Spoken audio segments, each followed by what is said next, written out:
Welcome everyone to Primetime. We have a massive show to kick off week 2 of IPW as Conquest implications are on the line across a multitude of matches. So, without further ado, let's get into one of them to kick off the show.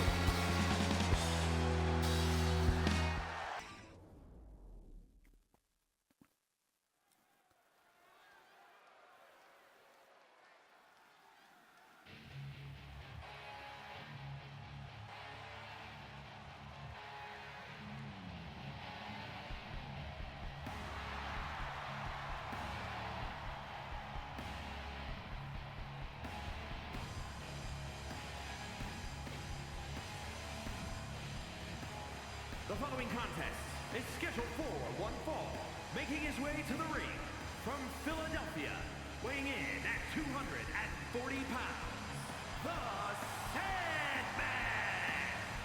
Back once again, kicking off IPW's flagship show, Primetime, the Sandman is coming to the ring bloodied already for an absolute brawl of a matchup ahead of him. He is getting ready for Conquest as he may be competing in that TV title Conquest battle. He needs to qualify, but to do that, he needs to get into one of the big fatal four-ways, like what we've got at the end of tonight's show. But to do that, he has a monster of a combatant to go through today. Someone who has been destroying everyone he steps into the ring with. Arguably a typhoon of sorts, some may say. But this tsunami of storms can and possibly will be stopped here by the Sandman. Only time will tell as he prepares to enter the ring.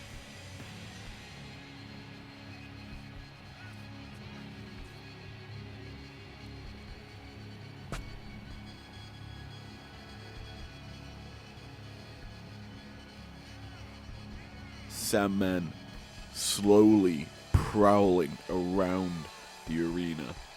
Knows he can take his time, knows he can feel the energy from this crowd, as realistically speaking, his opponent has to wait for him.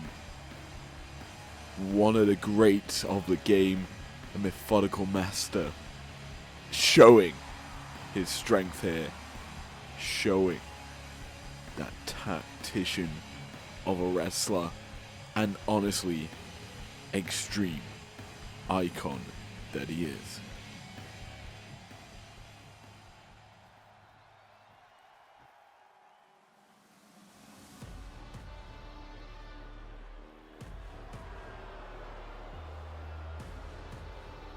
And his opponent from Black Forest, South Australia, weighing in at 330 pounds, Bronson Reed!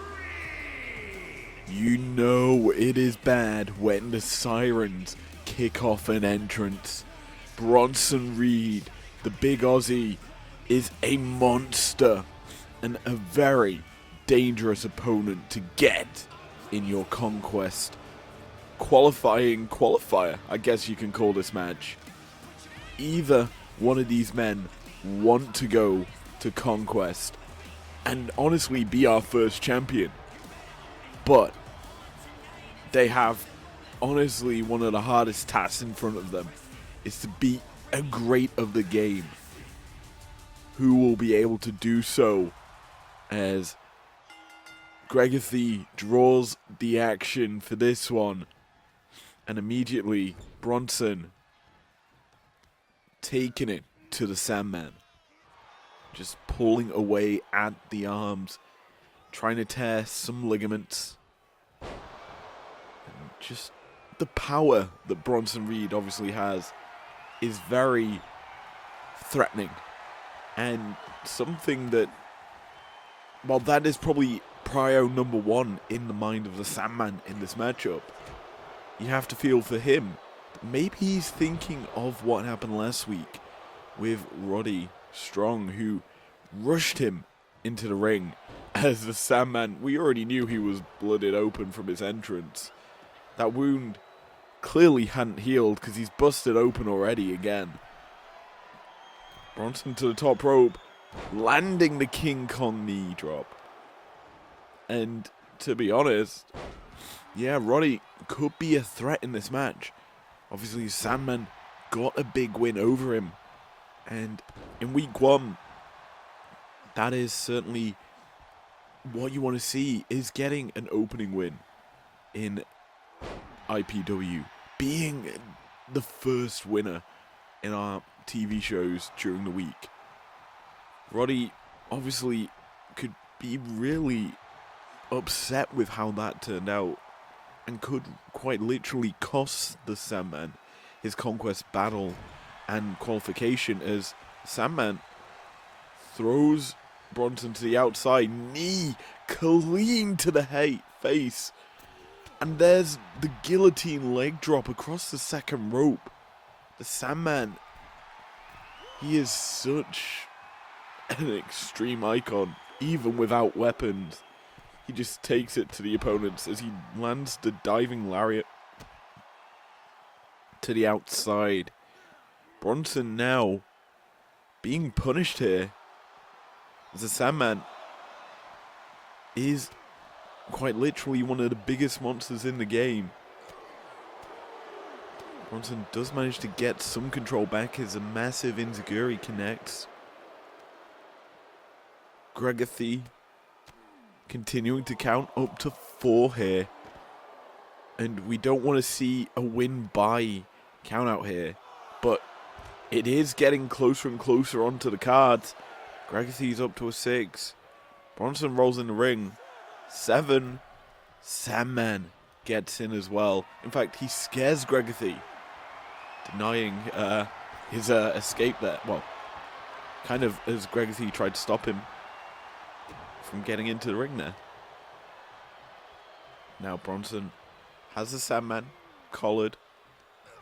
Gonna just punch him. Force him to be choked on that top rope. Gregathy needs to get in there because that is an illegal maneuver.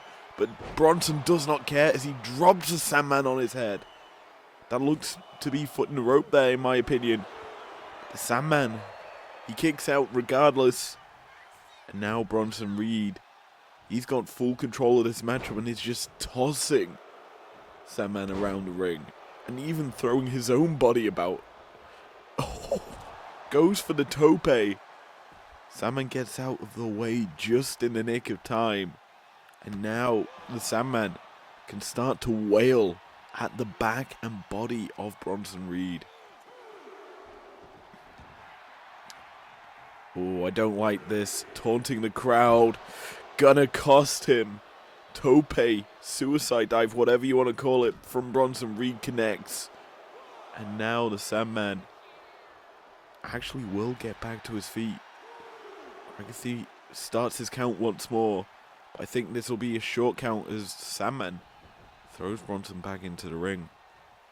But yet, we've got a lot of action on tonight's card. Conquest qualifiers and eliminators galore today. And I cannot wait to cover all these matches with you here. So stick around throughout this show. And hopefully we get some big belters and big bangers. Because we want banger after banger after banger here today.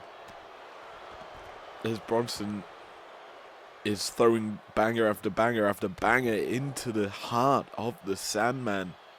Shot after shot connecting right in front of our Primetime logo. But yes, if, from my understanding, IPW management has said that whoever wins this matchup will be competing on Breakdown for their Conquest spot in a fatal 4-way against 2 previous winners in Breakdown history, as Bronson lands a massive powerbomb on the outside. Gregathy up to a 6 count. Bronson gets to throw up the double buys in the ring. and just throwing constant taunts. Gregathy's up to 8. 9. Can the Sandman make it in? He is not gonna be able to do so.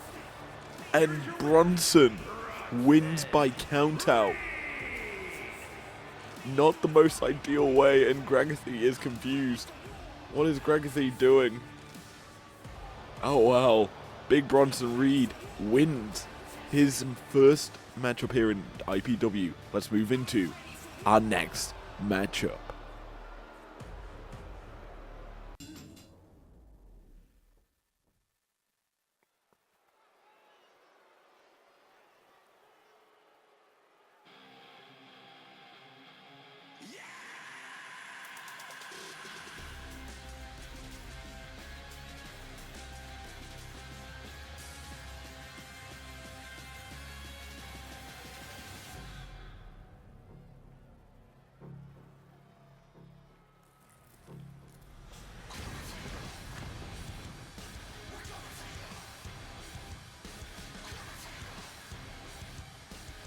The following contest is scheduled for one fall. Making his way to the ring, accompanied by Nick Jackson, representing the Megabucks. From California, weighing in at 172 pounds, Matt Jackson. Matthew Jackson back in action here on Primetime after a very brutal matchup in his debut. He's looking to do the double here against Tama Tonga. This time, he's got his brother in his corner. Young Bucks really are a dominant unit, obviously vying for the IPW tag titles, but GOD, they got some big time action on Breakdown, and they're looking to continue their basic run here in IPW. Representing the Militia from Orlando, Florida, weighing in at 209 pounds, Tama Tonga. Tama Tonga coming out to the ring here, crawling, skibbity-bopping to the ring, and basically he is looking to showcase why he is a threat. He has not got his brother Tongaloa with him, as he knows that he can get the job done on his own. Hopefully that can be proven here tonight, as he gets to the top rope and is just showcasing his prowess, actually imitating Bryan Danielson. And you can see the smile on his face, that little smirk. He is saying he is as good as the former IPW World Champion. But here he goes, ready for this action. We've got Matt Jackson, Tama Tonga, Gregathy staying out for this one. Obviously, the refs were kind of scared of him after he got kind of confused after Bronson Reed's win moments ago. So they've just left him be out there, because this man is an absolute menace when it comes to refereeing. Tama Tonga kicking us off here with control of this matchup. It's whenever I say that, control shifts in favor of the other person, as Matt Jackson now has control. He's just putting his feet to good use. Tama now gets control. Matt gets control. I swear, this is the curse of the commentator. Just saying the other has control. In actuality, neither have control. As back and forth, reversal for reversal to kick off this matchup. And Nick on the outside already starting to get involved. Throws in the kendo stick. Gregathy gonna pick that one up and just yeet it out the ring. As that's happening, Matt's just putting some big time feats to the face of Tama, and now he's just throwing constant shots down with his fist to the face of Tama Tonga. That's now showcasing early control here in this match. But Tama fighting back. Big swinging neck breaker there to Matt Jackson. And yeah, it's going to be interesting. What are we more likely to see first in this matchup? A yee from Tama Tonga or a super kick from Matt Jackson? As we get an Irish whip into the corner. Matt going to be posted up. The ref, though, gets pulled in the way. And we already see the Bucks taking advantage of this situation. Matt gets a chair, but Tama fights him off. Nick, we already saw throw in a kendo stick. But now, with the referee down, that chair could pay dividends in this matchup. No one's going to actually use it just yet, as Matt using some knees. Basically hitting onto the stomach or the lower torso of Tama Tonga, who's now starting to ascertain control. A trio of clotheslines, and into the corner goes Matt Jackson. Gregathy's back to his feet as well. Nick getting involved even more, just removing that turnbuckle. But Matt, he might not be able to take advantage of it, as Gregathy's in path to re-put that on. Big time suplex from Tama. Puts Matt to the mat, if you pardon pun.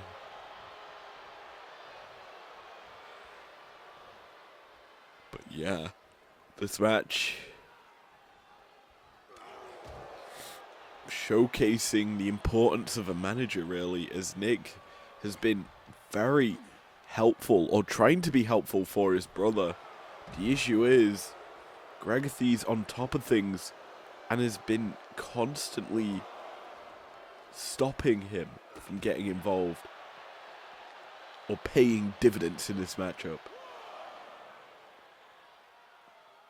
Now, the Bucks are going to have control here on the outside, as we could be looking for our second count-out victory of the night, as Tama Tonga finally gets control. Going to pull Matt into the ring. Gregathy's not going to get past a 5 count just yet. And yeah, it's going to be interesting to see which still comes first. Will it be the yeah or a super kick, as Nick's getting involved once more on that corner. He takes away the turnbuckle. I thought Matt was going to throw him into it, but instead he opts for the super kick. It's 1-0 to the Young Bucks, and it's going to be 2 as Matt goes for the pin, but he doesn't get the win. Instead, Tama staying alive. There is still that exposed turnbuckle. Matt not going to go and utilize it just yet. Gregathy actually going to go reattach the turnbuckle. Makes it appear from out of nowhere as a big time belly to belly connects from Tama Tonga. He's setting up Matthew for a world of hurt. The gun stun connects. 1, 2, 3. The odds were stacked against him, but Tama Tonga doesn't need his brother to pick up a victory against basically both Young Bucks. He takes the dub here as we move closer to Conquest for this duo of tag teams.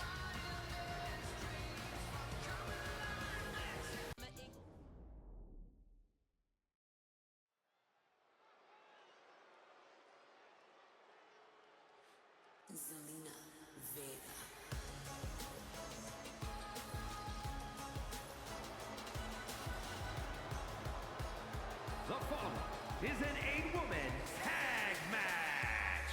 Introducing first, representing the LWO from Queens, New York, Selena Vega. It's time for our first IPW Conquest Eliminator matchup.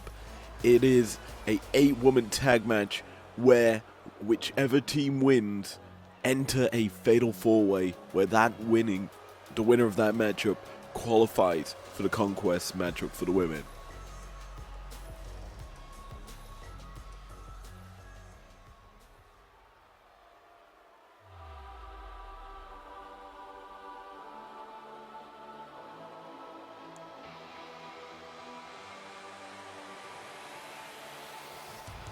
And her partner, representing Damage Control from San Jose, California, Bailey. Already a mixed bag tag team being formed here for one side as Bailey joins up with Zelina Vega, and you can already see the arrogance off the back of Bailey here as she walks to the ring. In comparison to what Zelina was showing, was a very upbeat and happy attitude, but when Bailey enters the ring, she is a monster, and she is ruthless to the core, that she is looking to basically give everyone in this matchup the thumbs down because she is so goddamn strong, and realizes that no matter what, whichever team wins, they still have to face off against one another.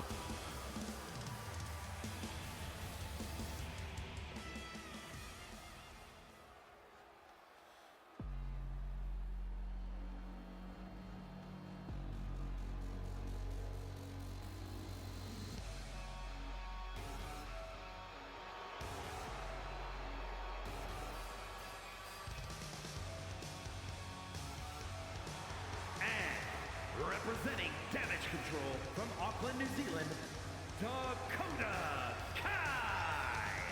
So it seems that two parts of Damage Control are on the same team. Could that be an advantage for this quartet? As Dakota Kai and Bailey, long storied history there. Both of them realistically similar in style, athletic and merciless in competition, but Dakota thriving, looking for that first title. Will she be able to get past this set of 4 that this team are competing against? And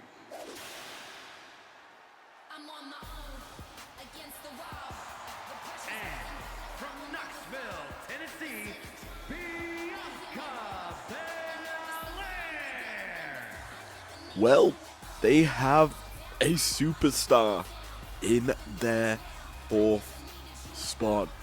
Bianca Belair, former WWE Women's World Champion, and realistically speaking, a very gifted athlete. She is, without doubt, one of the current best stars in our division, and is actually current WWE Women's Tag Team Champion with Jade Cargill. But as a whole, the long hair, it's a weapon of mass destruction that this opposition team are looking to avoid.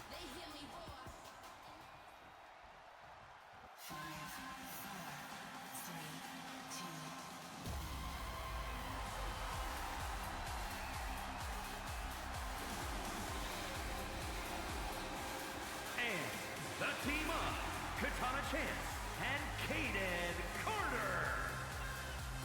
Speaking of weapons of mass destruction, I think them fog machines that these two were wielding at the start would have been so much better if they could bring them into the ring.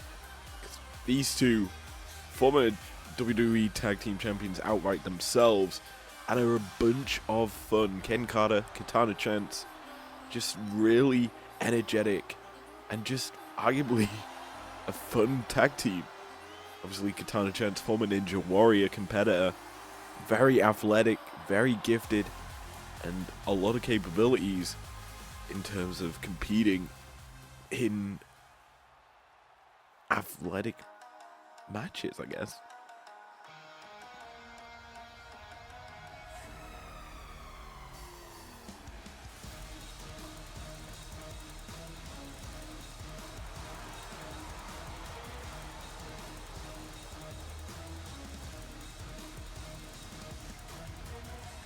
And Asuka and Kairi Sane, the Kabuki Warriors.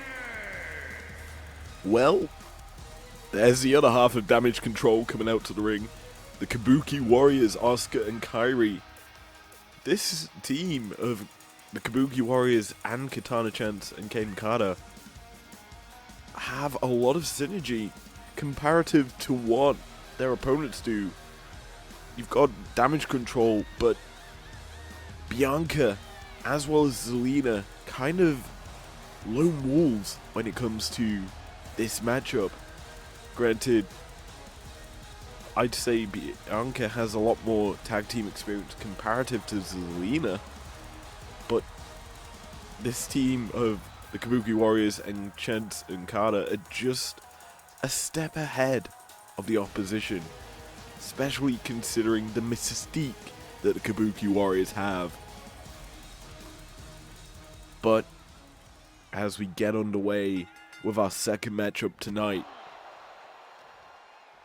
4 combatants in this matchup will advance into a Conquest qualifier next week or on Breakdown, depending on what IPW management decide. We realistically have to witness some cohesion between these two teams, and already Chance and Carter showcasing their long storied history as a tag team with that tandem offense. A massive crucifix bomb as well. And Zelina Vega starting it off for this team.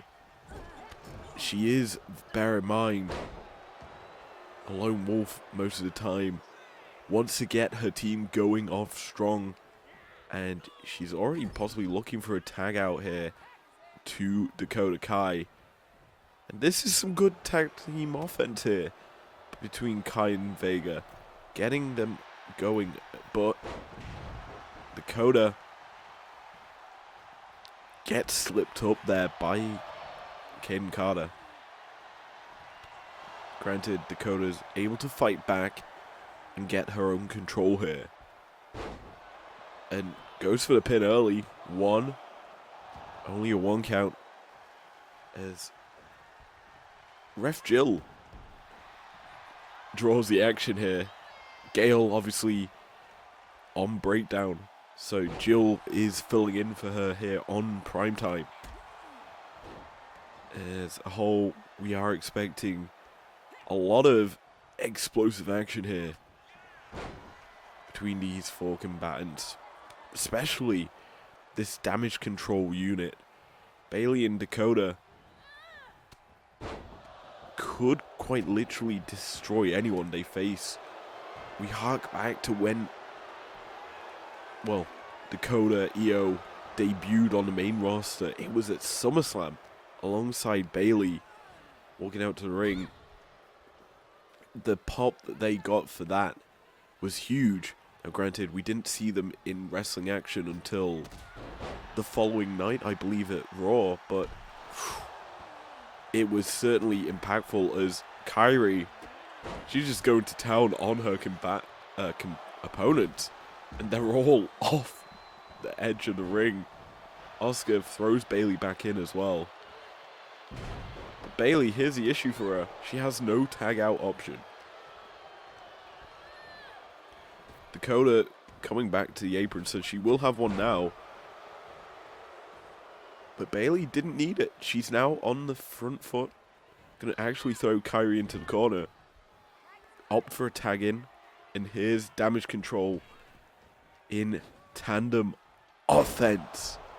Lands a flapjack onto Kairi.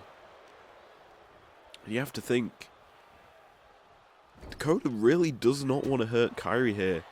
Obviously, friends in Damage Control. Kairi is kind of the most kawaii person in wrestling right now.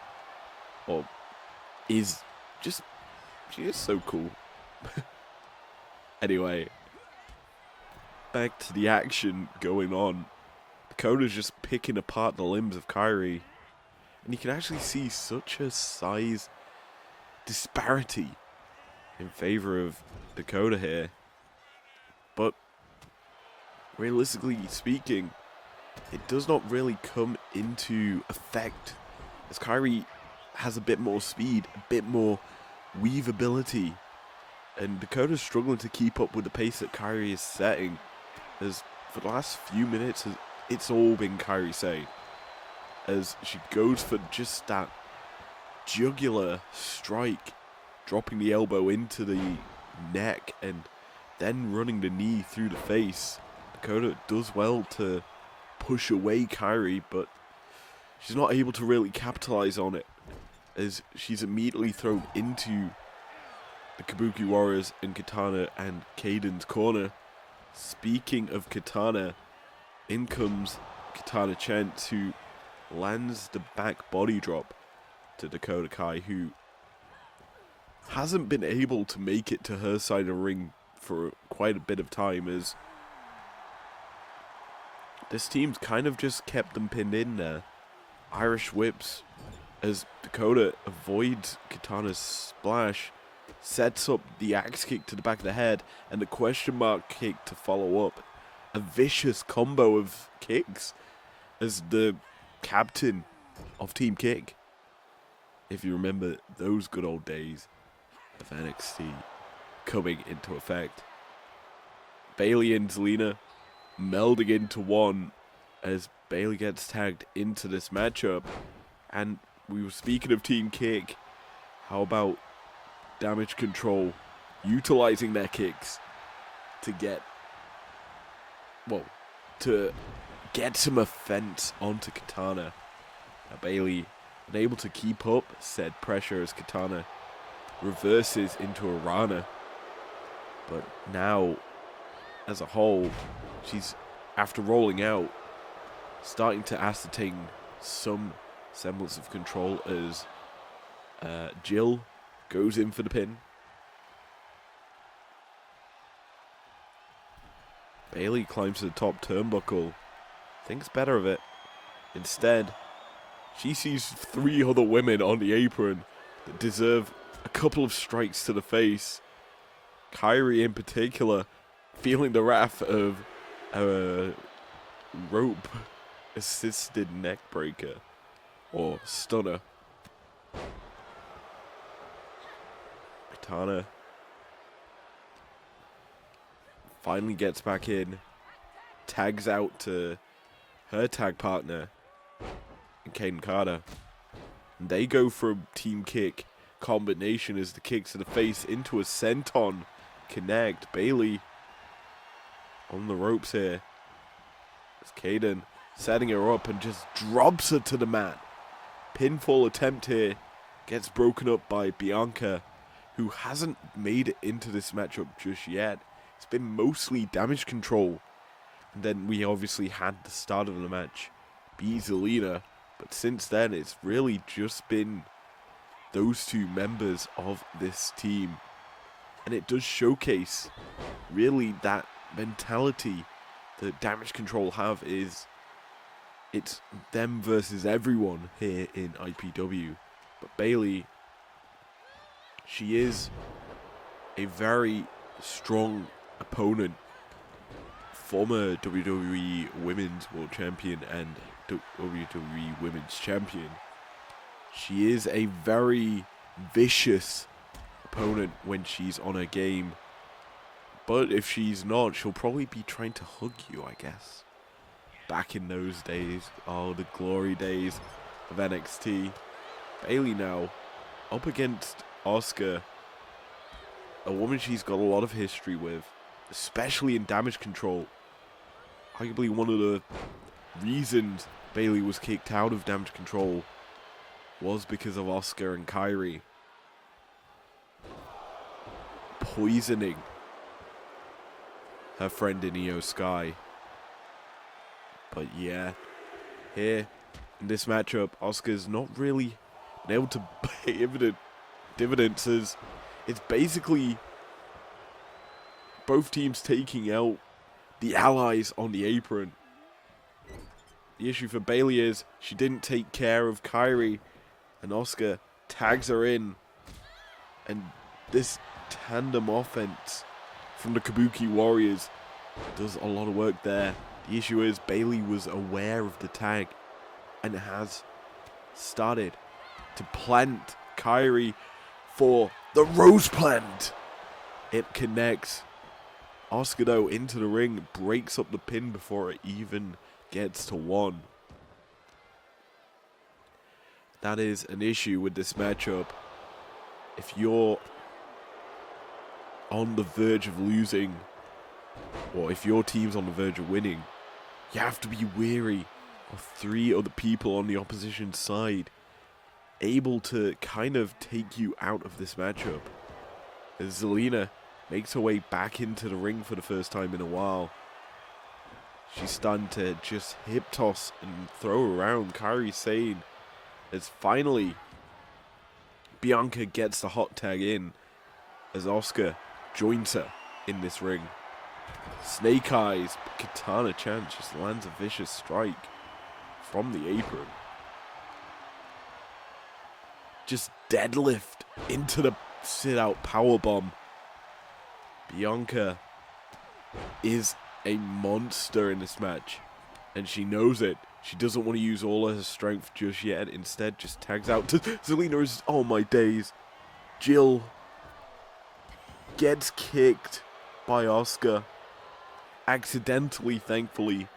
Jill, aware that it wasn't on purpose, does not disqualify this team. They don't want to give over a Conquest qualifier like that, as Jill once again gets clocked.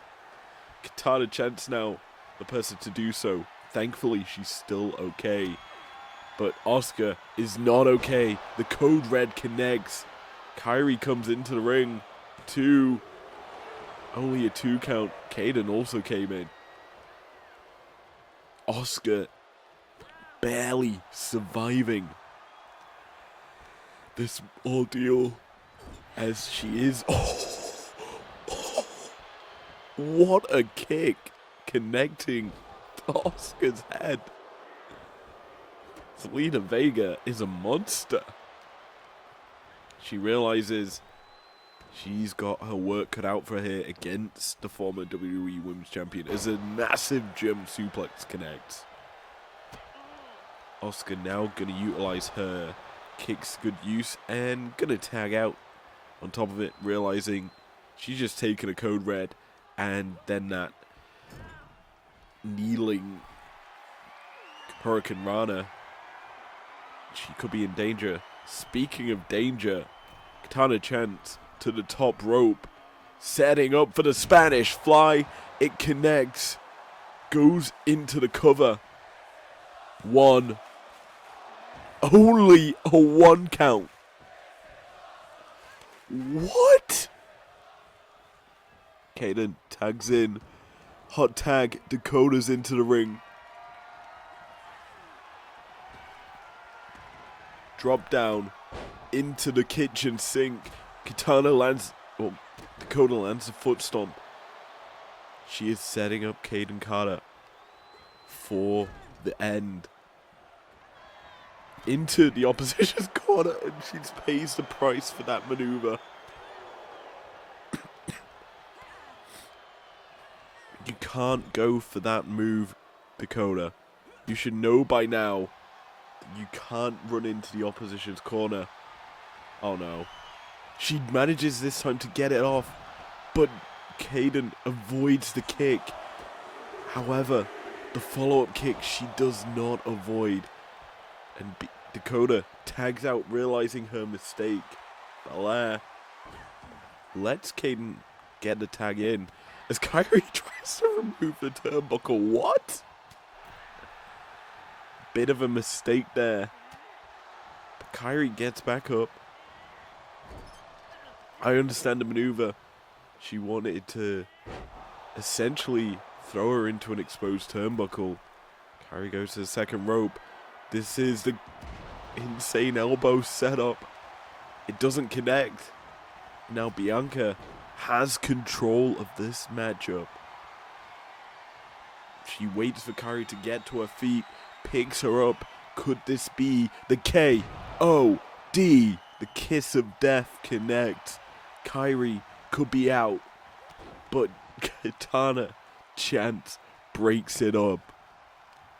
We knew already this matchup was going to be a long one, as neither team wants to give over the win. Everyone wants a shot at the TV title, but only 4 of these women can get that chance. Kairi fighting back out of the corner, but Bianca, quick to her feet, denies Kairi's escape for a moment. Kairi, though, realizing she's in control, tags out to Katana, sets up for a maneuver. It's just a hip toss into double kicks, and Katana Chance, she's gonna be looking to possibly go for the finish here with Kaden Carter. Instead, they're just setting up the strike, and there's action on the outside as Bailey cheap shots Kairi. Asuka's looking to chase her down, in fact does so, and the action spilling out to the outside as a massive Hurricane Rana connects from Kaden in the ring. Dakota's in to break it up, as Asuka just picking apart Bailey.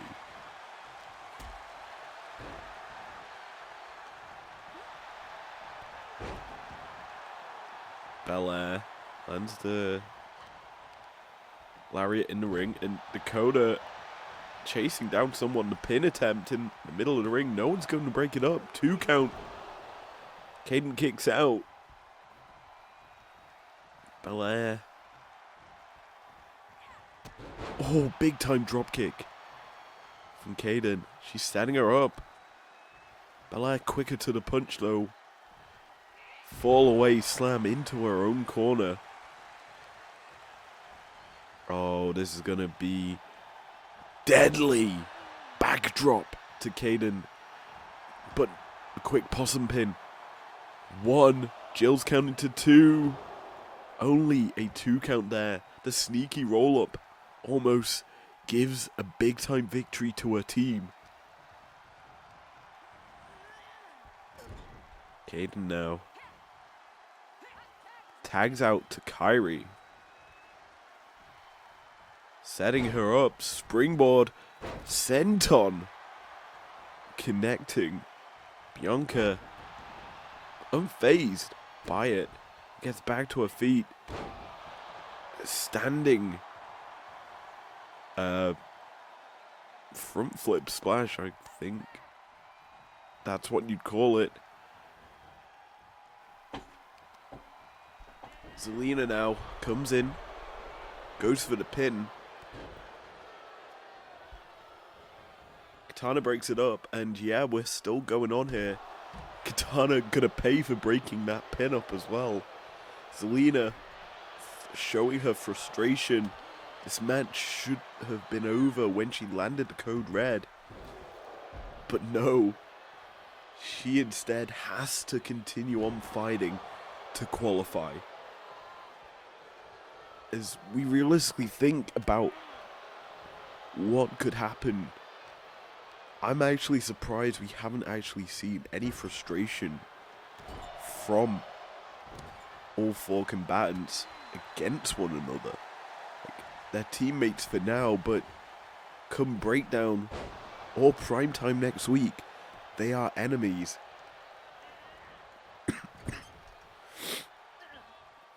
Kairi tags out once more. Katana's into the ring. Is this going to be another hip toss? Yes, it is. Here comes the kicks. Boom, they connect. And Kairi walks over to Dakota thinking they're allies once more. Zelina close to her side. Could go for the hot tag. Katana instead gonna go tag out herself. Oscar now the legal partner in this match. Roll up attempt here. Not even gonna surmount to a 1 count.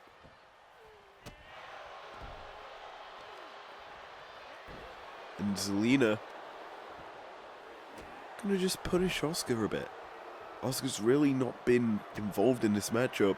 Code Red connect. The pin gonna be broken up. Caden just immediately runs in and just puts a nice little boot to the body of Zelina, who's now trapped in the octopus.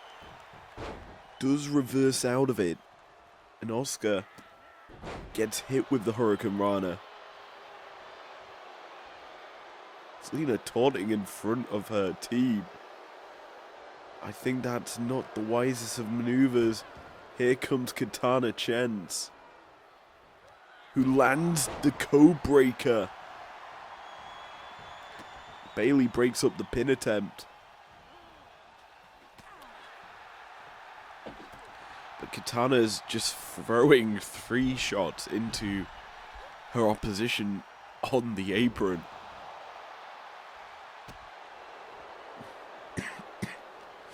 Now, what I do expect is sooner rather than later, one of these teams is just going to throw caution to the wind and just destroy, like, push themselves beyond what they need to get the win. Because, well, it's been very back and forth as Katana is setting up Bianca. Ooh, the Feeny splash from the second rope. Almost connect. Whoa. Katana showcasing that athleticism to a T. Caden comes in but gets immediately speared. You have to feel the KOD maybe coming here for Carter, who's stuck in her own corner. Bianca has her set up, realizing it's probably not the best spot, and it's just going to destroy Kyrie. I think everyone just destroys Kyrie on the apron. Caden gets to her feet on that top turnbuckle. Bianca just getting distracted by everyone else on that apron and not focusing on her current opponent, who is looking to finish off Bianca here. Caden hooks her up to the fireman's carry and just drops the leg across the throat. Zelina gets in and breaks it up quickly with a shotgun dropkick as Bianca goes for the roll-up. 1, 2, oh, nearly. No one on the Kabuki Warriors / Katana and Caden team went in to protect their asset of such. Bianca nearly came away with the win. She tags in Bailey. You have to feel that this team wants the W more right now. They're looking for to sneak it where they can, as Bailey just taunts in the face of Caden Carter. Jill gets in the way, but it sets up nicely for the octopus hold. Bailey gets out, drop toe holds to get out of it as well, putting Caden on the floor. And now Bailey has control and claps the back of the head of Caden Carter, setting her up. Des Perez, and just slams the head into the mat. Vicious from Bailey, who is obviously a very unrelenting monster in the ring. Caden now on the outside. I don't know what IPW management would do if this ends in a count out. I think we might just turn it into a 8-woman brawl over the top rope battle royale ahead of Conquest.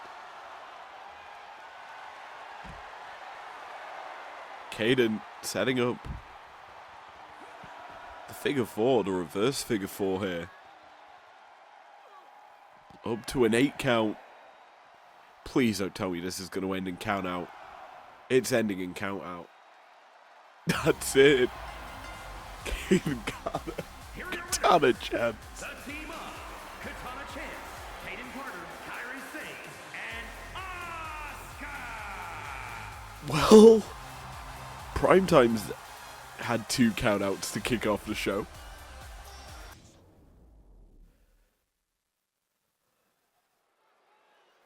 So after one massive hullabaloo of countouts, we have a rematch from Primetime last week.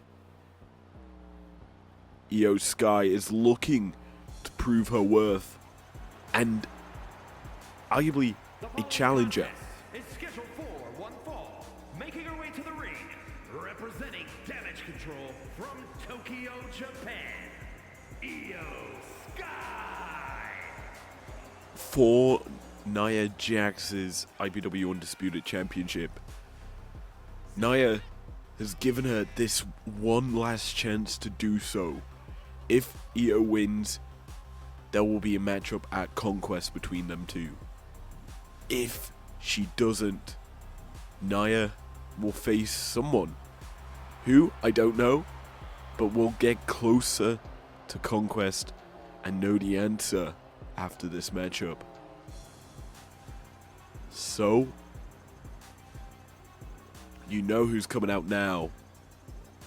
Will we get the new era of Damage Control winning back-to-back matchups? Or will the Irresistible Force take it? And from San Diego, California, the undisputed Women's World Champion, Nia Jax. It looks like we're not even going to get chances. The belt gets thrown. Io goes aggressive, attacking Nia in her entrance. This could be quite literally a big-time brawl. Io trying to prove that she is worth the title shot by attacking Nia on her way to the ring. She needs to wear down this giant, but I'm pretty sure the giant is just going to beat her to a pulp, as Nia has firm control of this run-in. I think Ref Gregory needs to ascertain control before a matchup begins, because otherwise this is going to end up with a disqualification before any real action happens. And Nia could throw her into the ring, instead opts for the headbutt. In fact, Gregory is just standing there watching this happen. Gregory needs to do something instead of just be this solid statue. Nia is going to be the smart one and throw Io into the ring. Gregory rings the bell, and we finally have a matchup on our hands. The taunt from Io looks to me like we're setting up for this matchup. Even though we did just see Nia get back to her feet, she needed to get back to her feet again, just so she can land this big-time body slam. Io missed her kick, realistically speaking. Does manage to reverse Nia's offense here. Back to her feet.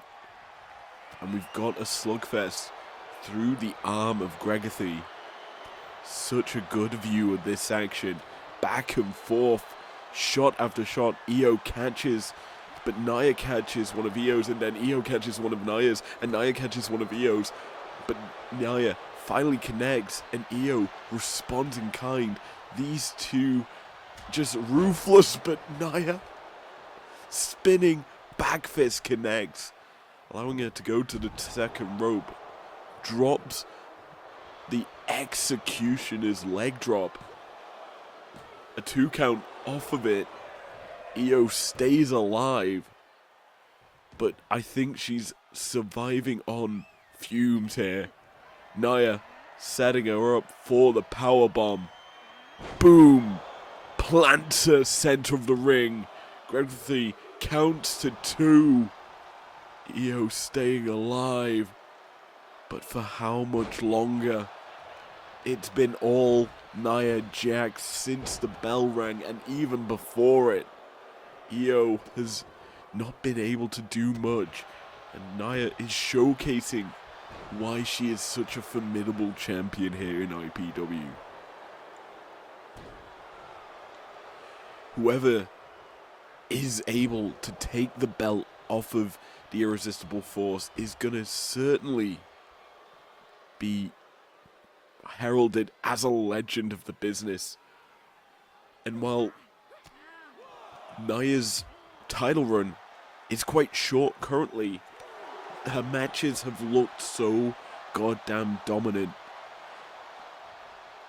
I think if Io is to win tonight, it just showcases the level of these combatants, especially considering how much of an advantage Nia Jax has had as, Io manages to go for the dropkick to evade capture and a possible decapitation of her head. Oh no, Gregathy's up to a 7 count. Io's back into the ring, so's Nia, thank goodness. I didn't want another count out to start off Primetime. It's certainly not that kind of show, as Io goes for the drop down, leapfrog, drop kick to the leg. We saw this last week and how ineffective it is against Nia. I get that you're trying to sweep away her base, but it's not gonna happen.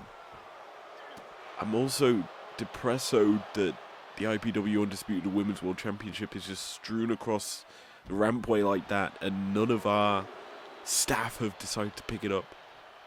Mike Chrome, you're our announcer, you should be taking care of that belt. The timekeeper as well. But no. Instead, it's just laying there. Speaking of possibly laying there, Nia to the top rope. Doesn't land the double axe handle. Instead, oh no, Io. Please. Oh no, we're back to a 1 count. Nia jumped out to the outside. I'm hoping we do not end in a count out, as I've said, but anything's possible in IPW. Io makes it back into the ring. Never mind. Nia just spears her back to the off the apron. Jumping DDT from Io. Plants Nia on the outside. A vicious strike to say the least, because you're putting the head into basically a very thin layer of padding. It's not much. And it's basically underneath it. It's concrete as another DDT almost busts open Nia's head. The champ is finally starting to get her lashes here.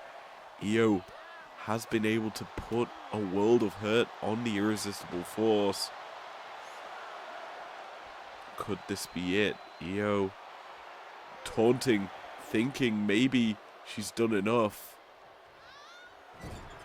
Gregathy's up tonight.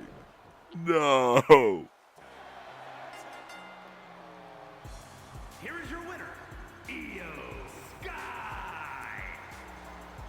This is turning into a TNA taping where every match has the same predictable ending. Or a Jeff Jarrett match, where you just know it's going to end with a chair shot.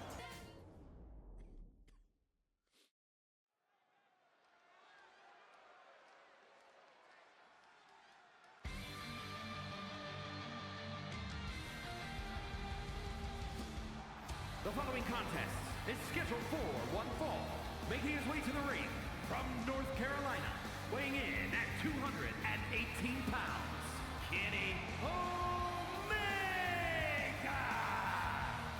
Well, after 3 consecutive count-out victories here at Primetime, IPW management have had a nice chat to the boys in the back. Basically, they don't want any more count-outs here in tonight's show. So, actions may be taken if people do resort to countouts. Especially considering this matchup is Kenny Omega making his IPW debut in arguably a bounce-back matchup possibly for his opponent. We'll get to that in a few seconds' time. Once the gun's been pulled, obviously. Chicka chicka chicka. Woohoo!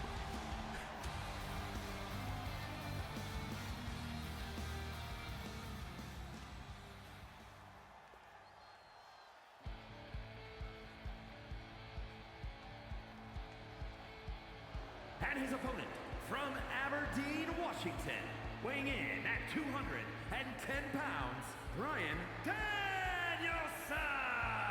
The former IPW Undisputed World Heavyweight Champion, Bryan Danielson, coming out to the ring.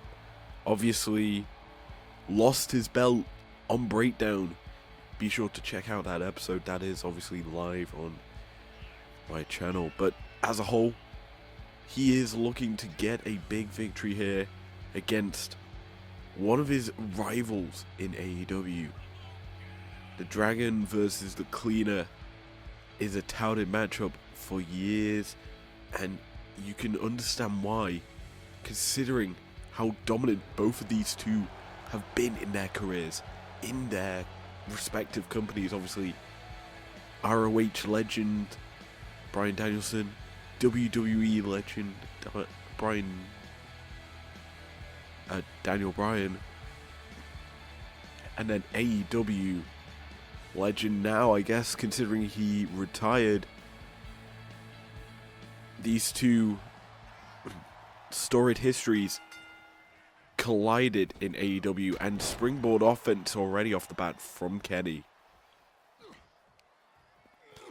Bryan reverses Kenny's attack. Kenny reiterates his point by landing his own forearm attack. Bryan Irish whips Kenny into the corner, sets him up for knee, harking to possibly brawl out with the CM Punk knee in the corner. Kenny obviously involved in that one, where a chair was possibly thrown and did end up with someone being fired off of the back of it. But Kenny, he's considered the good guy in all of wrestling. He is a arguably very well-respected wrestler, legend of the game, legend in Japanese wrestling. Went back, obviously, for Wrestle Dynasty to the Tokyo Dome. And here, going against Bryan Danielson, a little chip on his shoulder maybe, considering Danielson had the title and Kenny wasn't included. Kenny, obviously known as the best bout machine, and could have put on one of the best bouts in IPW history if he was included in the Battle for the Belt tournament. But right now, he's got to prove his worth as he faces off against Danielson here, who is obviously fresh off a loss on Breakdown to Seth frickin' Rollins, who knows, maybe we see Seth defend in a triple threat match his belt at Conquest. What I do know is Danielson looks to possibly compete in we'll get a title rematch sooner rather than later. So he will probably be facing Seth at Conquest. But whether or not someone else joins that matchup is a different story. It's a lovely double underhook suplex. Just throwing Kenny onto his neck and spine and trapping him there in a arcing bridge of a pin is just so beautiful to watch. Bryan heads to the top rope. drops the knee. Looks to connect on the lower body of Kenny, which we know he's had problems with over the last year. And it could quite honestly affect him in this matchup as Kenny just bats away the dropkick attempt there from Bryan. What's Kenny looking for here? He's calling his shot maybe. Setting Bryan up. Could this be it? The one-winged angel. No. It's a spin out and reversal from Daniel to get out of it. He knows it's lights out if that move connects. And instead, he now starts his offense. Another suplex to the cleaner. Now Bryan goes back to the top rope. Gregory in position. Diving headbutt gets avoided. Kenny aware of what's coming. Sets up for the V trigger. And connects. 1, 2. Bryan kicks out. Gregory on top of things here. As a springboard moonsault gets avoided. Kenny now flat on his back. Bryan goes for the pin. 2 count. Only a 2 count could be mustered up here. As Bryan starting to feel the frustration. As Kenny is a hard man to keep down. Speaking of which, Kenny is looking to put Bryan to the mat. One-winged angel attempt here. He gets the hooks in and delivers it. 1, 2, 3. No one kicks out of the one-winged angel, and Bryan Danielson's continuous loss streak here in IPW continues on. He lost his belt, and quite honestly, is he fit to compete in a triple threat match now for the belt? Kenny thinks he isn't, and is instead taking his frustrations out on Bryan because he thought the American Dragon would have given much more of a fight. Oh! Into the steel steps goes Bryan. And we'll have to wait and see what happens there, because that is one way to end the matchup.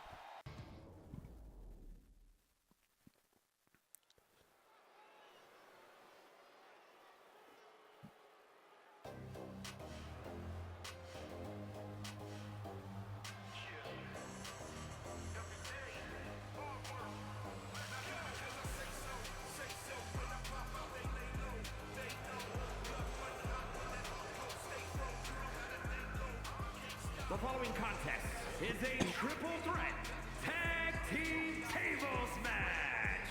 Introducing first, from Sydney, Australia, weighing in at 206 pounds, Grayson Waller. Our first qualifier for the Conquest match is a triple threat tag team tables match, as Micro just announced. Simply put, if your team puts someone through a table, you are heading to Conquest as opponents. The teams were randomized and picked from a hat, as Grayson Waller is teaming up with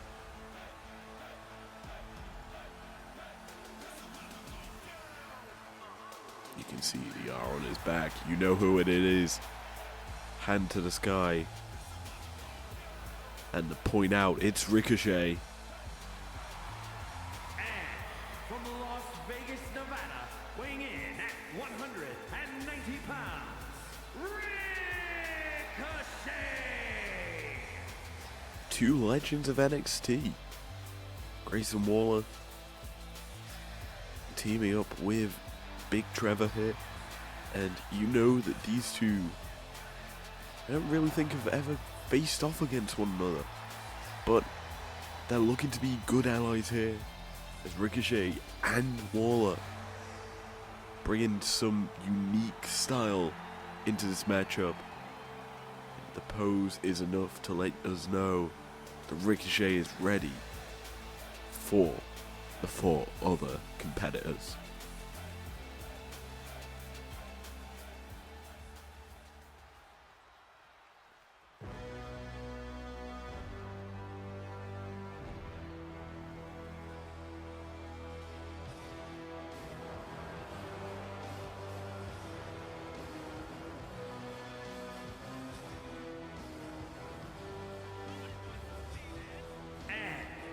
Blackpool, England, weighing in at 240 pounds, William Regal. BCC is fine, especially considering the fact that William Regal is looking to showcase some BCC strength here as the British bruiser coming to the ring, not really known arguably for solid work, but realistically speaking, a legend of the game, and when he gets going, he's hard to stop. Let's go! Joining him on the commentary table is Pat McAfee. Two actual great commentators. Pennsylvania, weighing in at 233 pounds, Pat McAfee. Pat McAfee, the former NFL player, punter, and analyst for Game Day, College Game Day. Yes, I'm surprised I even know that. Is here to make an impact, and he's got a decent partner. Arguably one of the youngest careers in this matchup, combined with a legend of the game. Only time will tell as to if this team could maybe make it in the future.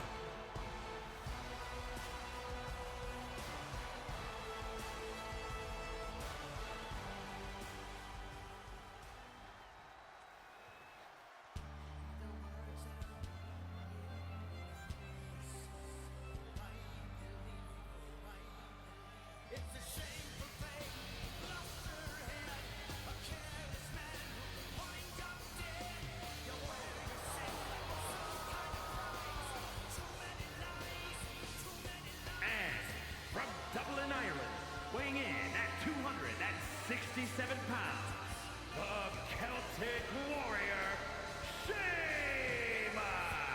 Sheamus coming out to the ring. This absolute behemoth of a man in the peak of his career, with a throwback in look with the ginger hair and spiky style. I don't know what you'd call that hairstyle. Any hairstyles in the comments can let me know. But the Celtic Warrior here, looking like toothpaste that we all know and love, ready to brawl and put on a banger.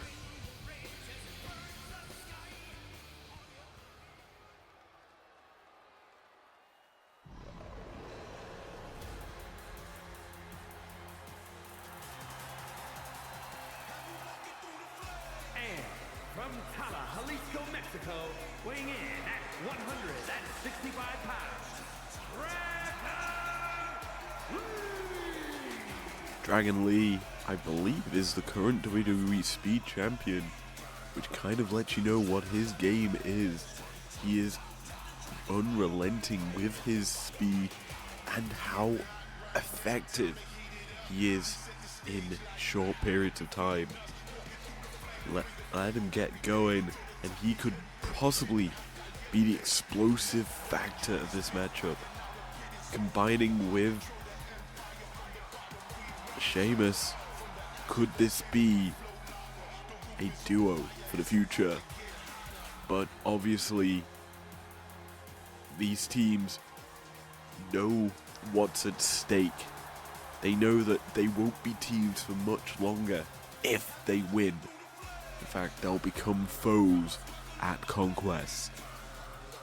Two people will make it to the Conquest matchup after this one, and our first of 8 will be known, as it's going to be hard to track the action in this matchup, but the rules are simple. The winner is the first person to be thrown through a table.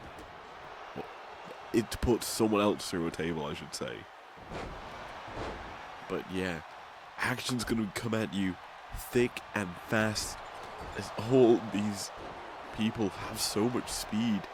And I think we're going to see our first table being brought into the ring as Sheamus slides it so far, straight into the middle of the mat. Pat McAfee, not going to allow him to set it up though.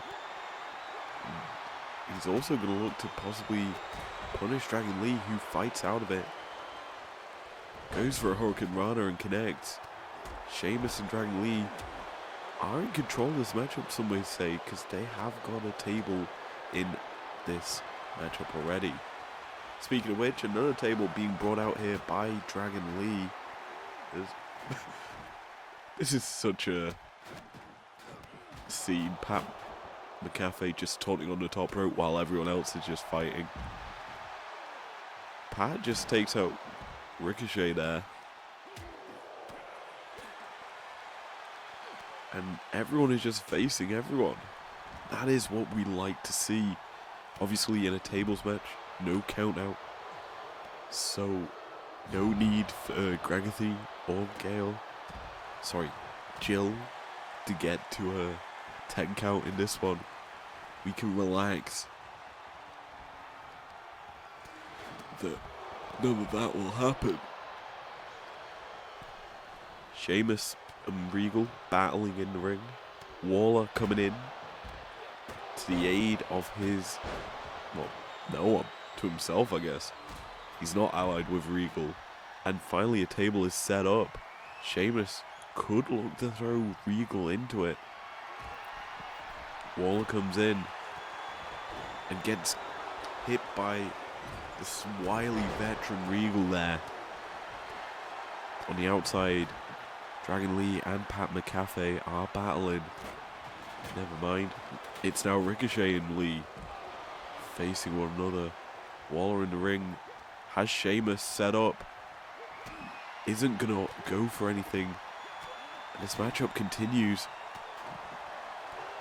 Sheamus thanking the position at the table for where it is, as he's still able to compete in this matchup. Waller though, gonna punish him with a backdrop. Regal tries to go for a table, but Waller catches him. That was such a massive stalling suplex to big Trevor Ricochet there by Pat McAfee. And I know I'm pronouncing it McAfee, not McAfee, but deal with it. Sheamus brings in the candlestick and just smashes it across Pat's back and face and neck and everything. And Trevor's busting people open as the Celtic Warrior. His face is the same color as his hair.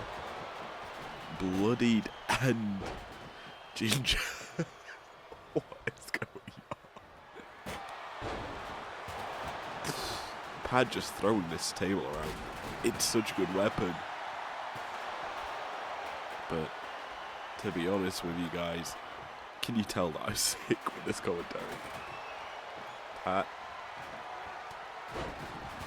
shoulder, well, puts its shoulder into Dragon Lee's body there. And now starting to work over Grayson Waller, which I'm trying to think, did Waller compete in that War Games match against Pat McAfee or with him? Don't remember, as Sheamus trying to just run Regal across the ring, gets blocked, instead opts for the gutbuster. Pat's calling someone up here. Not going to be able to set up anything, and instead gets a body slam from Sheamus for his efforts. These tables going to be awkwardly set up as the power bomb from Dragon Lee connects to Regal. Those two on the outside for a long period of time now, and this matchup can end anywhere. Sheamus just going to body slam Waller through the table, and this one's over just like that. Sheamus and Dragon Lee are going to Conquest.